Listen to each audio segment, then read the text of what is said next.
AP శాసనసభలో ఆర్థిక మంత్రి పయ్యావుల కేశవ్ వార్షిక బడ్జెట్ను ప్రవేశపెట్టారు. 2026-27 ఆర్థిక సంవత్సరానికి గాను 3,32,205 కోట్లతో బడ్జెట్ను ప్రవేశపెడుతున్నట్లు ఆయన వెల్లడించారు.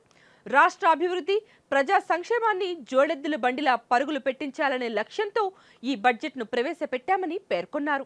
మొత్తం 3,32,205 కోట్ల బడ్జెట్ ప్రవేశపెట్టగా రెవెన్యూ వ్యయం 2,56,143 కోట్లుగా ఉంది. మూలధన వ్యయం 53,915 కోట్లుగా ఉండగా రెవెన్యూ లోటు 22,002 కోట్లు ఉందని పేర్కొన్నారు. ఇక ద్రవ్యలోటు విషయానికొస్తే 75,868 కోట్లు ఉందని వెల్లడించారు.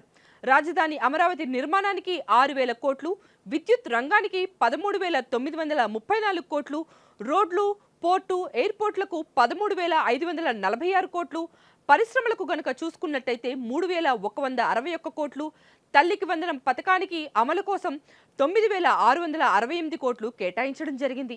దీంతో పాటు మహిళా శిశు సంక్షేమానికి 4,581 కోట్లు, స్కాలర్షిప్స్ కోసం 3,836 కోట్లు, సమగ్ర శిక్షణ కోసం 2,946 కోట్లు, ఉన్నత విద్య కోసం 2,566 కోట్లు, డొక్కా సీతమ్మ మధ్యాహ్న భోజన పథకానికి 2,161 కోట్లు, ఇక స్కిల్ డెవలప్మెంట్ కోసం ఏకంగా 1,232 కోట్లను కేటాయించారు.